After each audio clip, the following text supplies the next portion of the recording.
పితా పుత్ర పవిత్రాత్మ నామమునా ఆమేన్. ప్రభువు మీతో ఉందురుగాక, మీ ఆత్మతోనూ ఉందురుగాక. పునీత యోహాను గారు రాసిన సువిశేషములోని భాగము. ప్రభువా మీకు స్తుతి కలుగునుగాక. యోహాను సువిశేషము 1వ అధ్యాయము 1వ వచనము. ఆదిలో వాక్కు ఉండెను, ఆ వాక్కు దేవుని వద్ద ఉండెను, ఆ వాక్కు దేవుడై ఉండెను. ఆయన యందు జీవముండెను, ఆ జీవము మానవులకు వెలుగాయను. క్రీస్తు ప్రభుని సువిశేషము. క్రీస్తువా మీకు స్తుతి మహిమ కలుగునుగాక. దేవుని యందు విశ్వాసముంచి జీవిస్తున్నటువంటి దివ్యవాణి విశ్వాసులారా, అందరూ బాగున్నారా? బాగున్న వాళ్ళందరము యేసునామంలో ప్రైజ్ ద లార్డ్ చెప్దాం. Praise the Lord, praise the Lord, hallelujah, hallelujah. ప్రియ స్నేహితులారా, పోయిన వారము మనము యేసు ప్రభు యొక్క ప్రేమ ఎంత గొప్పదో తెలుసుకున్నాం. ఆ ప్రేమ మనల్ని భాగ్యవంతులను చేయటానికి ఆయన పేదవాడిగా పుట్టాడు అని, మనలందరినీ శాప విమోచకులను చేయటానికి ఆయన శాపగ్రస్తుడయ్యాడని, మనందరము అనారోగ్యము నుండి ఆరోగ్యంలోనికి రావటానికి ఆయన స్వస్థతపరచువాడిగా, గాయపడువాడిగా అయ్యాడు అని ఈ విధముగా నేర్చుకొని ఉన్నా. అయితే ఈ రోజు నుండి ఆయన యొక్క వెలుగు ఏ విధముగా ఉంటూ ఉంది, ఆయన యొక్క వెలుగు ఈ లోకంలో ఎలా ప్రారంభమైంది, ఆ వెలుగులోనికి ప్రయాణం చేసిన వారందరూ కూడా ఎలా జీవించారు, ఆ వెలుగును కాదనుకున్న వారు ఎలా ఉన్నారు అనేది యోహాను సువిశేషం మనకు నేర్పిస్తుంది. కావున ఈరోజు నుండి మనందరము ఆ వెలుగు, యోహాను సువిశేషంలో దాగి ఉన్నటువంటి గొప్పతనాన్ని మనం నేర్చుకోవటానికి ప్రయత్నం చేద్దాం. ఆ వెలుగులో ఉండటానికి, ఆ వెలుగు యొక్క ఆశీర్వాదాన్ని పొందుకోవటానికి మనం ముందుకు నడుద్దాం. ఈనాటి సువిశేషంలో మనము విన్నట్లుగా యోహాను 1:1 ఆదిలో వాక్కు ఉండెను అనే మాట యోహాను గారు తెలియపరుస్తూ ఉన్నారు. అసలు ఈ యోహాను గారు ఎవరు అంటే, యేసు ప్రభు యొక్క 12 మంది అపోస్తులలో ఒకడైనటువంటి వాడు. ఈయన 6వ శతాబ్దం నుండి 94వ శతాబ్దం వరకు జీవించినటువంటి వ్యక్తి. అంటే ఈయన యొక్క జీవితము ఎక్కువగా యేసు ప్రభువుతో ముడిపడి ఉన్నది అని మనం అర్థం చేసుకోవచ్చు. ఈ యొక్క యోహానుకు సంపూర్ణమైన అర్థము ఏమిటి అంటే, దేవుడు అనుగ్రహపూర్ణుడు అని తెలియపరుస్తున్నాడు. అనుగ్రహపూర్ణుడు కాబట్టే యవనస్తుడైనటువంటి యోహాను యేసు ప్రభువుకి ప్రియమైన శిష్యుడిగా ఉంటూ ఉన్నాడు. ఆ 12 మంది శిష్యులను మనం గమనించినట్లయితే 3 శిష్యులను ఎక్కడికి వెళ్ళినా యేసు ప్రభు వెంటబెట్టుకుని వెళ్ళేవారు. ఆ 3లో తప్పకుండా యోహాను ఉండేవాడు. దేవుని ప్రియ బిడ్డలారు, మరి అంత యవ్వనస్తుని దేవాతి దేవుడు ప్రేమించి ఆయన యొక్క పరిపూర్ణతను చూపించినటువంటి వారు యేసు ప్రభు. అందుకే యవ్వనస్తులంటే యేసు ప్రభుకి చాలా ప్రీతి, చాలా ప్రేమ, చాలా మక్కువ. కాబట్టి ఈ యవ్వనస్తుడు యేసు ప్రభు యొక్క చరిత్రను, యేసు ప్రభు యొక్క దర్శనమును, యేసు ప్రభు యొక్క ఔన్నత్యాన్ని తెలుసుకొని సువిశేషంలోను, దర్శన గ్రంథములోను, లేఖలలోను చాలా చక్కగా పొందుపరిచాడు. 3 సువిశేషకారులు ఉన్నారు, గొప్పవారు. మత్తాయి, మార్కు, లూకు. వీరికి భిన్నముగా కొన్ని గొప్ప మర్మాలను ఈ యొక్క యోహాను గారు సువిశేషంలో లిఖించారు. ఆ మర్మాలను ఈ రోజున మనం గ్రహించుకుంటూ పోదాం. దేవుని ప్రియ స్నేహితులర, యోహాను 1:1 ఆదిలో వాక్కు ఉండెను అంటే ఆ యొక్క వాక్కు ఎప్పుడు ఆరంభమైంది అంటే ఆదికాండము 1వ అధ్యాయం 1వ వచనము 2వ వచనం. ఆదిలోనే వాక్కు ఉన్నది అని దేవుడు తెలియపరుస్తూ ఉన్నాడు. ఆ వాక్కు ఎలా ఉంది అంటే శబ్దముగా ఉంది. అదే మనము ఆదికాండము 1వ అధ్యాయం 2వ వచనంలో వెలుగు కలుగునుగాక అనే శబ్దాన్ని మనం వింటూ ఉన్నాం. అంటే ఆ శబ్దము ఏమై ఉన్నదంట? వెలుగై ఉన్నది. చాలా ముఖ్యమైనటువంటి మాట దేవుని ప్రియ బిడ్డలారా. ఆదిలో వాక్కు ఉంది, ఆ వాక్కు వెలుగై ఉంది అని మనం నేర్చుకుంటూ ఉన్నాం. ఆ వెలుగును మనము ఎక్కువగా స్వీకరించినప్పుడు దేవాతి దేవుడు మన యందు నివసిస్తాడు అనే గొప్ప సత్యాన్ని మనకు తెలియపరుస్తూ ఉన్నారు. ఆ వాక్కు ఆదిలో ఎలా ఉంది అంటే యోహాను సువిశేషము 1వ అధ్యాయం 4వ వచనంలో చూసినట్లయితే ఆ వాక్కు జీవమై ఉండెను అంటున్నాడు. అనగా జీవము కలిగిన అటువంటి వాక్కును మనందరము వెలుగుగా పొందుకుంటూ ఉన్నాం. ఎంత గొప్ప మర్మాన్ని యోహాను గారు 1వ అధ్యాయంలోని 1వ వచనాలలో పొందుపరిచారో మనం చూస్తున్నాం.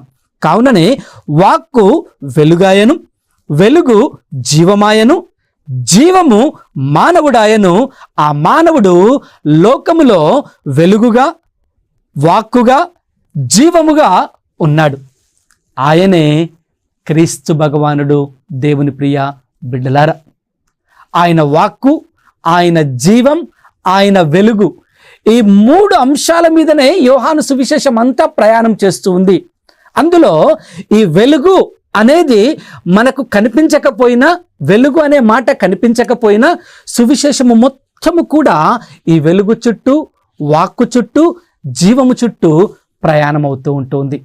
కావుననే చాలా జాగ్రత్తగా మనము ఆలకిస్తూ అందులోని మర్మాన్ని తెలుసుకొని ఆ వెలుగు వైపునకు, ఆ క్రీస్తు వైపునకు మనం ప్రయాణం కావటానికి ప్రయత్నం చేద్దాం.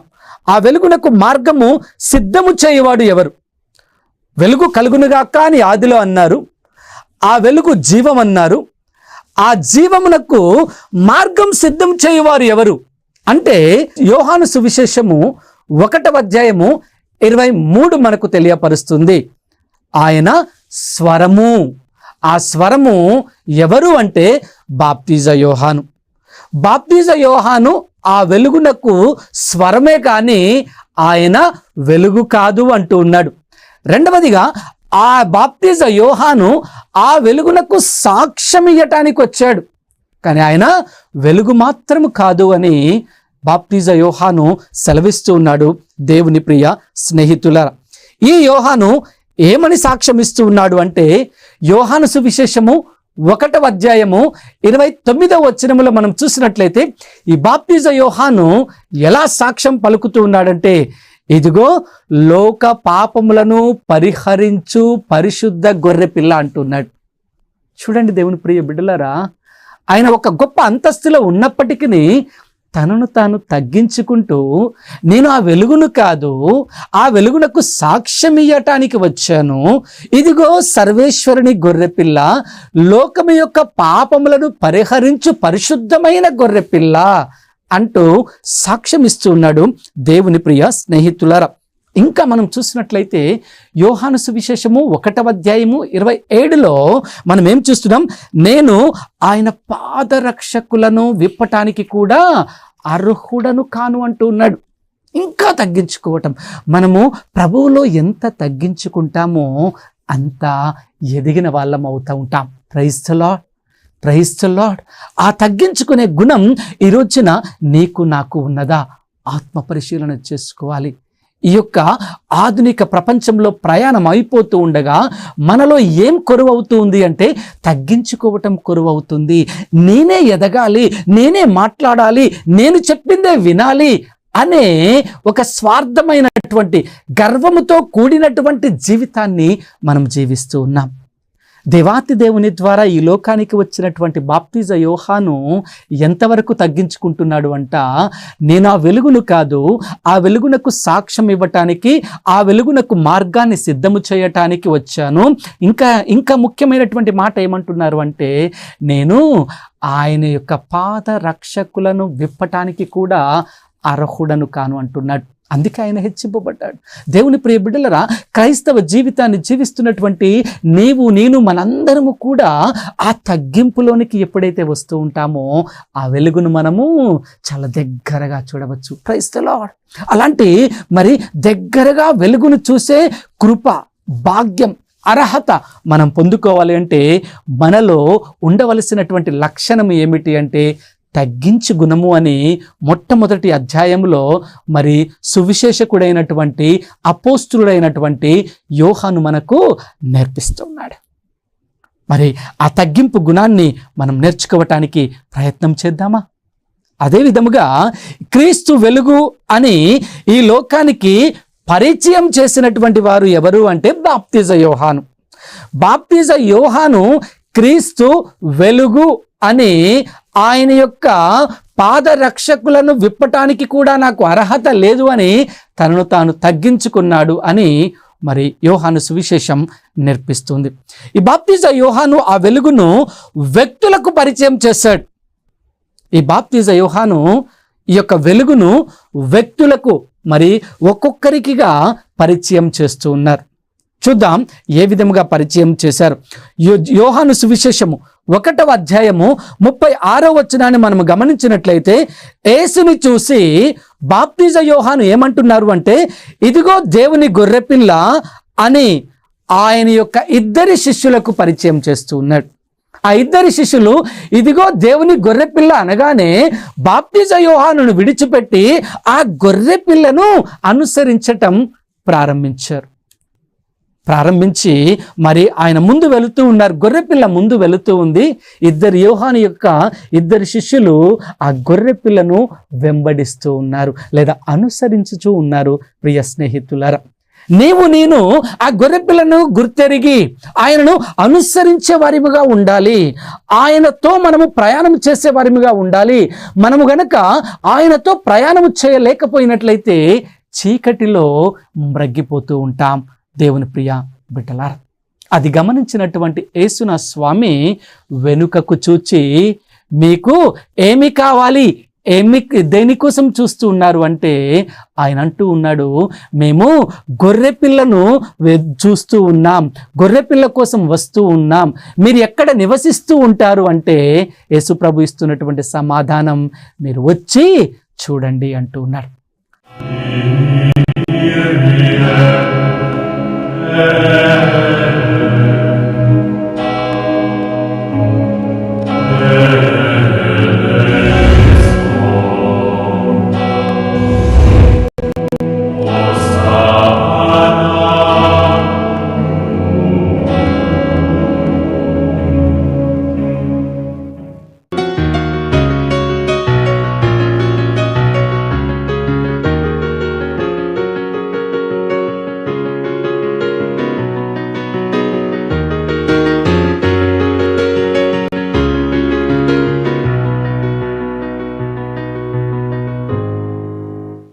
ఈరోజు ఏంటంటే ప్రియులారా, దేవుడు మనల్ని ఒక వాగ్దాన భూమికి తీసుకెళ్తున్నారంటే, మన జీవితంలో ఒక వాగ్దానం నెరవేర్చాలంటే మనకు కావాల్సిందేంటి? విశ్వాసం. దేవుడి మీద విశ్వాసం ఉండాలి. విశ్వాసం లేదనుకోండి మన జీవితంలో ఏమీ జరగదు, ఒక్క కార్యం కూడా జరగదు. యెహోవా దేవుని యొక్క మహిమ ఆ ప్రత్యక్ష గుడారం మీద ఒక్కసారి అట్లా మేఘం మీద వెలుగు వచ్చేసిందనమాట. అందరూ భయపడిపోయారు. అంటే నమ్మితే వాళ్ళు వెళ్ళిపోయేవాళ్ళే, నమ్మలేదు కదా. ఇక్కడ నమ్మకపోవడాన్ని బట్టి ఏమైంది? వాగ్దాన భూమికి వెళ్ళడానికి వాళ్ళకి చాలా ఆలస్యమైంది. మనం ఓడిపోతాము ఖచ్చితంగా అంటే ఒక నెగిటివ్, అంటే ఉన్న విషయమే వాళ్ళు చెప్పారు. నమ్మవే మనసా ప్రభుని, నమ్మవే మనసా.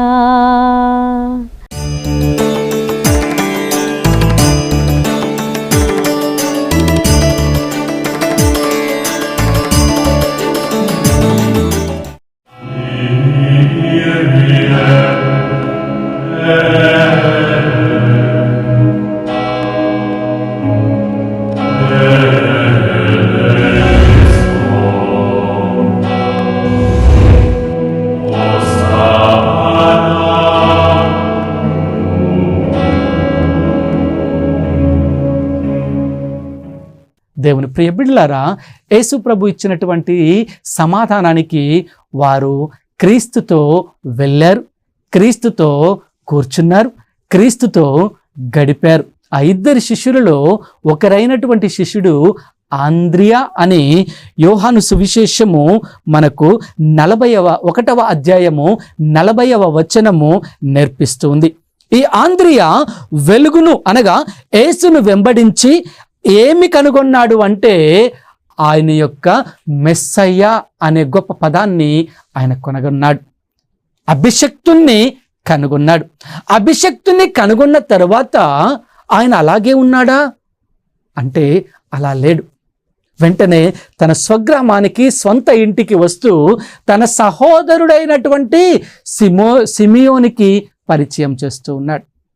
ఎప్పుడైతే మనము చూసిన దానిని, ఒక మంచిని గ్రహించిన దానిని, కనుగొన్న దానిని మనము మన మదిలో ఎలా ఉంచుకోలేక ఇతరులకు పంచుకుంటామో, అదే విధముగా ఈ ఆంద్రియా అభిషక్తుణ్ణి కనుగొన్న తరువాత, మెస్సయాను కనుగొన్న తరువాత తన యొక్క మదిలోనే ఉంచుకొనకుండా తన సోదరుడైనటువంటి సిమియోనికి పరిచయం చేస్తున్నాడు. దేవుని ప్రియ స్నేహితులారా, నీవు నేను ఆయన్ని అనుసరించాలి, ఆయన్ని కనుగొనాలి. ఆ వెలుగును కనుగొన్న తర్వాత మనం ఇంకొకరికి పరిచయం చేయాలి. అదే క్రైస్తవ జీవితం. చాలామంది స్వంత లాభం కోసము ఆయన సన్నిధిలో ఉండి ఆయన వెలుగును పొందుకొని, ఆయన దీవెనలను పొందుకొని, ఆయన ఆశీర్వాదాలను పొందుకొని, ఇది నాకు, నా కుటుంబానికి అనే ఒక స్వార్థంలోనే జీవిస్తున్నాం. కానీ ఆ ఆశీర్వాదాన్ని పొందుకున్న నీవు ఏ విధముగా ఆశీర్వాదాన్ని ఇంకొకరికి ఇవ్వాలి అనే ఆలోచనను మాత్రము నీవు చేయటం లేదు. ఈ రోజున ఆంద్రియా మనకు నేర్పిస్తున్నాడు. వెలుగును అంటే ఆ అభిషక్తుణ్ణి కనుగొన్న తరువాత ఆయనతోనే ఉంచుకొనకుండా ఆ అభిషేకాన్ని కానివ్వండి, ఆ వెలుగును కానివ్వండి, ఆనందాన్ని కానివ్వండి, ఆయనతోనే ఉంచుకొనకుండా తన సహోదరుడైనటువంటి సిమియోనికి పంచుతున్నాడు. నీవు కూడా ఆ క్రీస్తుని పొందుకున్న తర్వాత, ఆ క్రీస్తు వెలుగును పొందుకున్న తర్వాత, ఆ క్రీస్తు ఆశీర్వాదం పొందుకున్న తర్వాత నీవే కాకుండా నీ తోటి వారికి కూడా పంచే బిడ్డగా ఉన్నావా అనే ఆత్మ పరిశీలన చేయాలి. దేవుని ప్రియ స్నేహితులారా, రెండవదిగా ఇంకా ఎవరికి పరిచయం చేస్తూ ఉన్నారు? మొదటిగా ఆంద్రియా, రెండవదిగా సిమియోను, మూడవదిగా యోహాను సువిశేషము 1వ అధ్యాయము 43వ వచనాన్ని మనం చూసినట్లయితే, ఫిలిప్పును యేసు ప్రభు నన్ను అనుసరించు అంటూ ఉన్నాడు. మూడవదిగా ఎవరికి పరిచయం చేస్తున్నారు? తనను తాను ఫిలిప్పుకు పరిచయం చేసుకుంటూ ఉన్నారు. ప్రియ స్నేహితులారా, ఈ ఫిలిప్పు ఎవరికి పరిచయం చేస్తున్నాడు అని వాక్యం సెలవిస్తుంది అంటే, ఇక్కడ నతనయేలుకి పరిచయం చేస్తూ ఉన్నాడు. ఎవరు ఈ నతనయేలు అంటే, ఇతను ఇజ్రాయేలీయుడు, మంచివాడు. ఆ యొక్క ఇజ్రాయేలుకు మంచిని మరి ఇవ్వటానికి ఎదురు చూస్తున్నటువంటి వ్యక్తి. క్రీస్తు ప్రభు అంటారు, ఆ నతనయేలును చూసి క్రీస్తు ప్రభు ఏమంటున్నారు అంటే, ఇదిగో కపటము లేనటువంటి ఇజ్రాయేలీయుడు అని మాట్లాడుతున్నాడు. నీ గురించి క్రీస్తు సాక్ష్యముగా ఒక మంచి మాట నీ తరపున మాట్లాడటానికి ఉన్నాడు అని నీవు ఎలా జీవిస్తున్నావో నీ జీవితం తెలియచేస్తుంది. నతనయేలు ఒక మంచి కోసం ఎదురు చూస్తూ ఉన్నప్పుడు యేసు ప్రభు అంతటి వాడే ఒక గొప్ప సాక్ష్యం పలుకుతున్నాడు నతనయేలును చూసి. ఏమని? ఇడిగో కపటము లేనటువంటి ఇజ్రాయేలీయుడు అంటూ ఉన్నాడు. మరి ఆ యొక్క ప్రభు యొక్క మాటను ఆలకించిన తరువాత ఆయన జీవితం మారిపోతుంది. ఆయనలోనికి వెలుగు ప్రకాశిస్తూ ఉంది. ఆయనలోనికి క్రీస్తు అనేవారు వస్తూ ఉన్నారు. ఆయనలోనికి క్రీస్తు ఆశీర్వాదం అనేది వస్తూ ఉంది. అందుకే నతనయేలు ఏమని పలుకుతున్నాడో తెలుసా? నీవు దేవుని కుమారుడవు, ఇజ్రాయేలుకు రాజువు అని అంటూ ఉన్నాడు. దేవుని ప్రియ బిడ్డలారా, చూసారా? యేసు ప్రభు యొక్క వెలుగులోనికి మనం వచ్చినట్లయితే, యేసు ప్రభు యొక్క జీవితాన్ని మనం ఆహ్వానించినట్లయితే, ఆ జీవితంలో మన జీవితాన్ని ఉంచినట్లయితే మన యొక్క జీవితాలు మారిపోతాయని ఈరోజున యోహాను సువిశేషంలోని 1వ అధ్యాయం మనకు నేర్పిస్తూ ఉంది. ప్రియ దేవుని బిడ్డలారా, మరి నీవు నేను ఆ క్రీస్తుతో సహవాసం చేస్తూ ఉన్నప్పుడు, ఆ వెలుగులోనికి ప్రయాణం చేస్తూ ఉన్నప్పుడు మన జీవితాలను మార్చుకునే బిడ్డలముగా ఉంటూ ఉన్నామా అంటే మనము మన జీవితాలను మార్చుకోవటానికి సిద్ధముగా లేము. ఏదో మొక్కుబడిగా మాత్రమే దేవుని సన్నిధిలోనికి వస్తున్నాము, కానీ మన ఆత్మ, శరీరము, తలంపులు ఆయన మీదకు మళ్లించలేకపోతూ ఉన్నాం. ఎప్పుడైతే మనము ఆయన మీదకు మన యొక్క జీవితాన్ని మళ్లిస్తూ ఉంటామో మన జీవితంలో గొప్ప కార్యాలను మనము చూడగలుగుతూ ఉంటాం. దేవుని ప్రియ బిడ్డలారా, ఆదిలో ఇచ్చినటువంటి వెలుగును తన కుమారుడి ద్వారా ప్రజలందరూ కూడా తెలుసుకుంటారు, గ్రహిస్తారు అనే ఒక గొప్ప ఆశతో, ఆశయముతో దేవాతి దేవుడు తన కుమారుణ్ణి వెలుగుగా ఈ లోకానికి పంపించాడు. మరి నీవు నేను ఆ వెలుగును పొందుకోవటానికి సిద్ధముగా ఉన్నామా? ఆత్మ పరిశీలన చేద్దాం. ఇంకా చీకటి బ్రతుకుల్లోనే మనము ఉంటూ ఉన్నాం, చీకటి ఆలోచనల్ని మనం చేస్తూ ఉన్నాం, చీకటి తలంపుల్లోనే మనము బ్రతికిపోతూ ఉన్నాం ప్రియ స్నేహితులారా. కాబట్టి నీవు నేను ఎల్లప్పుడూ కూడా ఆ క్రీస్తుతో సహవాసము చేయటానికి, ఆ క్రీస్తులో మన జీవితాలను నడిపింప చేయటానికి మనం అందరము కూడా హృదయ శుద్ధిని తీసుకోవాలి. ఎప్పుడైతే ఆ హృదయ శుద్ధిలో మనము ముందుకు పోతూ ఉంటామో అప్పుడే ఆయన యొక్క వెలుగును మనం చూడగలం. ఈ రోజున మరి ఆ బాప్తిజ యోహాను ఒక ఇద్దరికి ఆ దేవుని గొర్రెపిల్లను పరిచయం చేశారు. ఆ ఇద్దరిలో ఒకడు ఆంద్రియ. ఆయన ఆ దేవుని గొర్రెపిల్లను కనుగొన్న తరువాత ఏమని ఆయన సాక్ష్యంగా పలుకుతున్నాడు అంటే, మేము క్రీస్తుని అభిషక్తుడిని కనుగొన్నాం అంటూ ఉన్నాడు. రెండవదిగా కనుగొన్న తరువాత ఆయనతోనే ఉండిపోలేదు. ఆ కనుగొన్నటువంటి అభిషేకమును ఏం చేస్తూ ఉన్నాడు? తన యొక్క సహోదరుడైన సిమియోనికి పంచుతూ ఉన్నాడు. ఆ సిమియోనికి పంచడమే కాకుండా యేసు ప్రభు వారిద్దరిని తీసుకుని వెళుతూ ఎవరిని పిలుస్తున్నారు? ఫిలిప్పును పిలుస్తూ ఉన్నారు. ఫిలిప్పు తనతోనే ఆశీర్వాదాన్ని ఉంచుకొనకుండా నతనయేలుకి పరిచయం చేస్తున్నాడు. నతనయేలు ఏమని సాక్ష్యం ఇస్తున్నాడు? యేసు ప్రభు పిలవగానే నీవు దేవుని కుమారుడవు, ఇజ్రాయేలు రాజువు అని సాక్ష్యం ఇస్తూ ఉన్నాడు. నీవు నేను ఆ ఇజ్రాయేలు దేవుని యొక్క కుమారుడు, ఇజ్రాయేలు రాజుకు సాక్ష్యముగా ఉండగలుగుతూ ఉన్నామా? నీ జీవితంలో, నా జీవితంలో ఆ వెలుగు నీకు ఎవరు? నాకు ఎవరు? ఆ క్రీస్తు నీకేమవుతూ ఉన్నాడు? నాకేమవుతూ ఉన్నాడు అనే ఆత్మ పరిశీలన నీవు నేను చేసుకోవాలి. ఎప్పుడైతే మనము ఆత్మ పరిశీలన మరి మొదలు పెడుతూ ఉంటామో అప్పుడు మన జీవితంలో మార్పు అనేది మొదలవుతుంది. దేవుని ప్రియ బిడ్డలారా, ఎప్పుడైతే మనము ఆ మార్పును కనుగొంటామో అప్పుడు ఆ వెలుగు మన జీవితము మీదకి వస్తూ ఉంటుంది. మన జీవితంలోనికి ఎప్పుడైతే ఆ వెలుగు ప్రకాశింప చేస్తూ ఉందో ఆ వెలుగు యొక్క అర్థవంతమైనటువంటి జీవితాన్ని జీవించటానికి నీవు నేను ముందుకు ప్రయాణం అవుతూ ఉంటాం. దేవుని ప్రియ బిడ్డలారా, అందుకే ఆంద్రియ, సిమియోను, ఫిలిప్పు, నతనయేలు ఈ యొక్క నలుగురు కూడా ఆ దేవాతి దేవుణ్ణి కనుగొన్నారు. ఒకరు అభిషక్తుడిగా కనుగొన్నారు, ఇంకొకరు మరి దేవుని యొక్క కుమారుడు అని కనుగొన్నారు, అదే విధముగా ఇజ్రాయేలు రాజు అని కనుగొన్నారు. మరి నీవు ఎలా ఆ వెలుగును, ఆ క్రీస్తును కనుగొనటానికి సంసిద్ధమవుతూ ఉన్నావు? ఆత్మ పరిశీలన చేయి.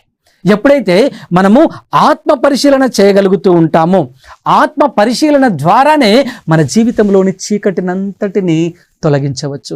ఎప్పుడైతే మనము ఆ చీకటిని తొలగించగలుగుతూ ఉంటామో అప్పుడే దేవాతి దేవుని యొక్క వెలుగునకు మనము స్వాగతాన్ని పలికే బిడ్డలముగా అవుతూ ఉంటాం.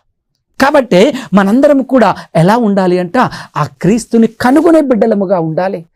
సాధారణమైనటువంటి క్రైస్తవ జీవితం కాదు, కానీ మనము ఒక అర్థవంతమైనటువంటి క్రైస్తవ జీవితం, ఆ వెలుగులో ఉన్నటువంటి గొప్పతనాన్ని, ఆ వెలుగులో ఉన్నటువంటి మహత్తరాన్ని మనము కనుగొని ఆయన వైపునకు తిరిగినప్పుడు ఆయన మనకు ఎలా ఉంటాడంట? మనకు రాజుగా, రక్షకుడిగా మరి ఆయన మన జీవితంలో ఉండి మనలను ముందుకు నడిపిస్తూ ఉంటాడు. కాబట్టి ఆలోచన చేద్దాం, వెలుగును కనుగొనటానికి ప్రయత్నం చేద్దాం. కనుగొన్నటువంటి వెలుగునకు ఒక పేరు పెడదాం. ఆంద్రియా ఒక పేరు పెట్టాడు, అభిషక్తుడు అని. నతనయేలు ఒక పేరు పెట్టాడు, దేవుని కుమారుడు, ఇజ్రాయేలు రాజు అని. నేను కూడా కనుగొన్నటువంటి వెలుగునకు ఒక పేరు పెడదాం. ఆయన కరుణామయుడు అని, ప్రేమించువాడు అని, రక్షకుడు అని, పాప విమోచకుడు అని, స్వస్థపరచువాడు అని మనము పేరు పెట్టి ఆ స్వస్థపరచువాడితో, ఆ కరుణామయునితో, ఆ వెలుగుతో మనము సహవాసం చేస్తూ ప్రయాణం చేద్దాం. ప్రయాణం చేస్తూ ఆ వెలుగునకు సాక్ష్యంగా నిలబడదాం. అందరం ఒక్క నిమిషం కళ్ళు మూసుకొని ప్రార్థన చేద్దాం. ప్రియా మా పరలోకపు తండ్రి, ఈ రోజున యోహాను సువిశేషము 1వ అధ్యాయము ద్వారా మేము వెలుగును కనుగొని ఉన్నాం. వెలుగులోని గొప్పతనాన్ని కనుగొని ఉన్నాం. బాప్తిజ యోహాను ద్వారా మేము ఇదిగో సర్వేశ్వరుని గొర్రెపిల్ల అనే మాటను ఆలకించి ఉన్నాం. ఆ గొర్రెపిల్లను అనుసరించినటువంటి శిష్యులలో మొదటివాడు ఆంద్రియా అని సత్యాన్ని నేర్చుకున్నాం. బాప్తిజ యోహాను ద్వారా తగ్గించుకొని గుణాన్ని తెలుసుకొని ఉన్నాం. ప్రభువా, మేము కూడా నిన్ను తెలుసుకోవటానికి మా జీవితాలను తగ్గించుకొని, మా యొక్క ఔన్నత్యాన్ని తగ్గించుకొని, నీలో మేమందరము కూడా చిన్నవారిగా ఉంటూ నీ యొక్క ఆశీర్వాదాలలో పెద్దవారిగా మమ్మల్ని దీవించమని వేడుకుంటూ ఉన్నాం. ప్రభువా, ఆంద్రియా అభిషక్తుడిగా నిన్ను గుర్తించాడు. నతనయేలు దేవుని కుమారుడిగా, ఇజ్రాయేలు రాజుగా నిన్ను గుర్తెరిగాడు. మేము కూడా ఆ వెలుగును పొందుకొని నిన్ను గుర్తెరిగి నీ అడుగుచాడలలో నడిచే భాగ్యమును మాకు దయచేయండి. చీకటి జీవితం నుండి మమ్మలను బయటికి తీసుకుని రండి.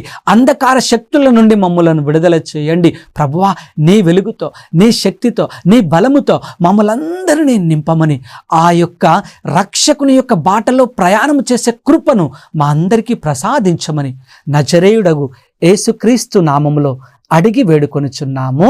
Amen, amen, amen. ప్రభువు మీతో ఉందురుగాక, మీ ఆత్మతో ఉందురుగాక. సర్వశక్తిగల సర్వేశ్వరుడు పితా, పుత్ర, పవిత్రాత్మ మిమ్మందరినీ దేవాతి దేవుడు ఆ వెలుగులో నడిపించి, వెలుగు యొక్క గొప్పతనాన్ని మీకు నేర్పించి, వెలుగు బాటలో ప్రయాణింపచేసే శక్తిని దయచేయుదురుగాక. ఆమెన్.